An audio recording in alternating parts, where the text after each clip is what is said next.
Welcome to Assembly Unfiltered. I'm your host, Satchel, and co-founder of Assembly, the Learn to Earn platform. Assembly Unfiltered is a podcast about democracy, privacy, blockchain, politics, leadership, company culture, crypto, security, and startups. It's meant for anyone who believes that all of us are living in challenging, turbulent, and even exciting times. We're living in a moment ripe for dramatic change. We envision this as a podcast for our tribe, people who share an interest in how all these threads weave together for better communities. This is meant for our learners, voters, advertisers, civic organizations, tech geeks, developers, and employees. I hope you enjoy this episode of Assembly Unfiltered.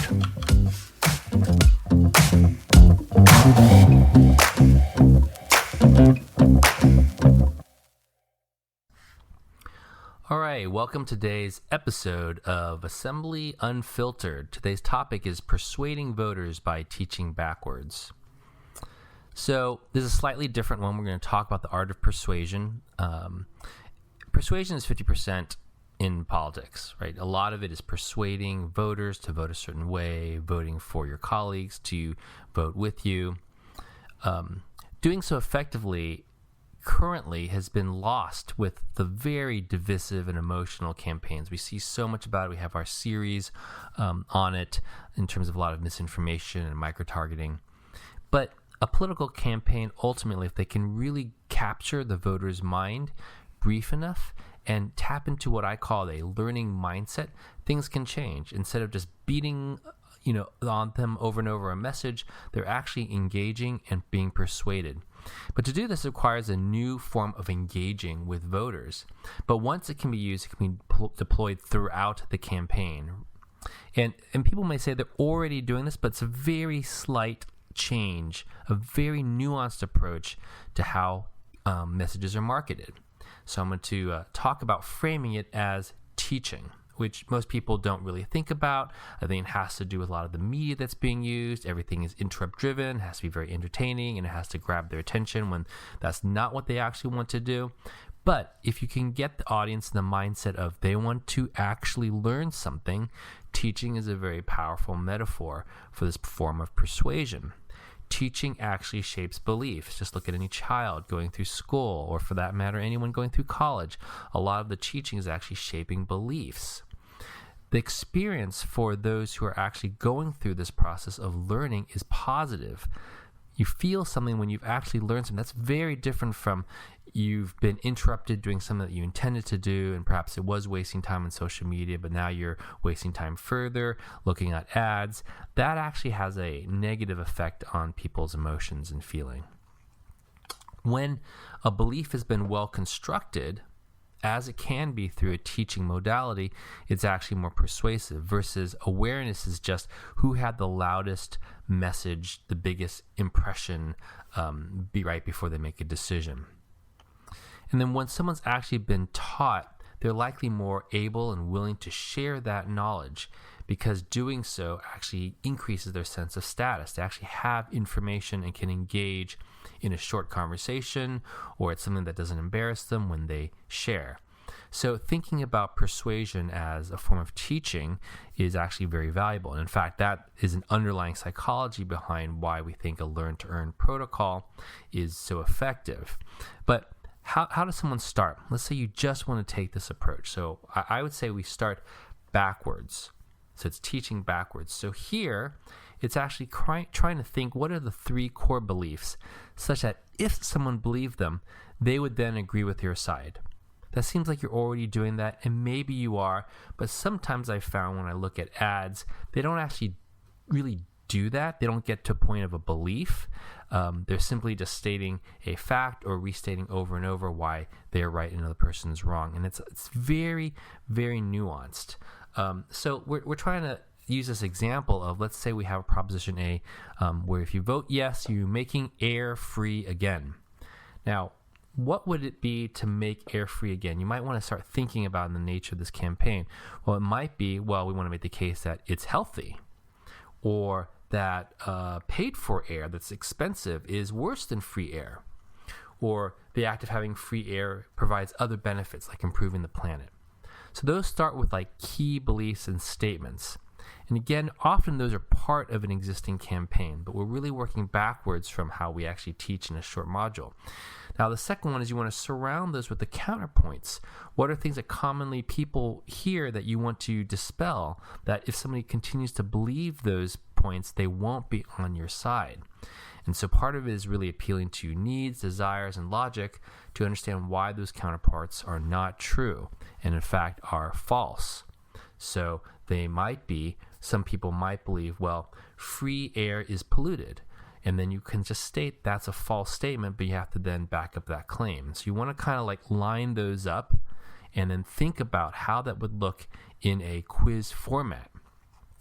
In a quiz format, what's very simple is you simply ask, working backwards, well, which of the following is true? So this exercise of asking them which is true helps the learner recall while reinforcing the beliefs you want them to believe, provided that the argument is clear, which we'll get to in a second. And then the wrong answers are those myths and counterpoints, and those show up as wrong. And so it actually is helping somebody who's reading it to think through, well, what do I believe is right and what do I believe is wrong in a much more engaging manner by having a quiz. And when that quiz is tied to rewards if you do well, or implied penalties, like you don't get as much rewards if you get it wrong, they're more likely to focus on it, and they construct it in their own mind. They have to recreate the case. Now you create the argument, which then provides that case for the learner to get to the key beliefs. So this is not a time to be flamboyant or to exaggerate. It actually makes sense to be very concise, to appeal to core needs, and to focus on the reasons to get to those beliefs. It's also time to make very stark contrast with a false narrative or the wrong choices. So the key is to try to focus on clarity and being short versus lengthy and comprehensive and even scientific, which might be the error. People err on that side because this is not an academic paper. It's intended to be persuasion, even though it's still taking the modality of teaching. So how do you tell when it's successful, and how do you start to iterate over this? Is, well, if the quiz has way too many fails, then the quiz isn't conveying the core ideas, or the argument itself wasn't good. That's good information to know. You're realizing people aren't really grabbing onto that belief. So as long as people are getting high scores, meaning they're passing most of it, then that's going to reinforce your message. The high score on the quiz actually is a positive reinforcement. It's a positive reinforcement hit.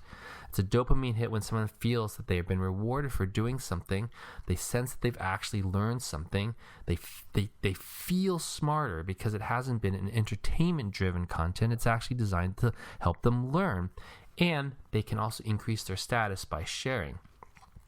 So this is slightly new, but I think it's a very important part, especially as the competitive landscape, when the markets are more mature. You need new approaches to really get people to think about. Now, if you have something that's completely new, it's disruptive innovation, the pricing is 10 times cheaper and 100 times faster, okay, maybe you may not need that.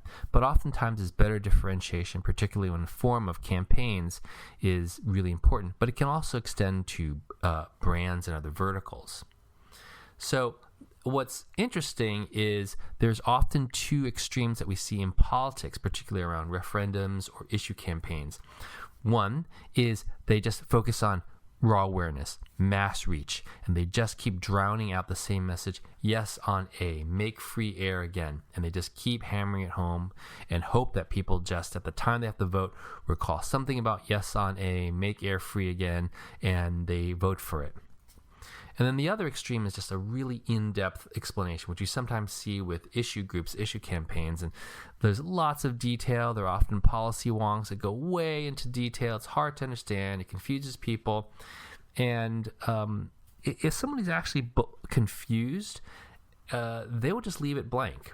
It's sort of like associated with, the choice paradox. Here, if there's just too much information, it just gets too weighty, they're just going to leave it blank. And so that's what you don't want to have either. So the middle ground is a format that's concise learning. It's taking this teaching backwards protocol, making it part of your communication arsenal where you wrap it all around, and then have the right format and engagement model so it's a great experience for learners and advertisers. So this is a slightly different one. This is a little more tactical, but since we are talking about politics, persuasion, advertising, I thought it was worth having an episode on what's actually changing in the landscape to make your advertising more effective. All right, till next time. I'm Satchel, and this is Assembly Raw.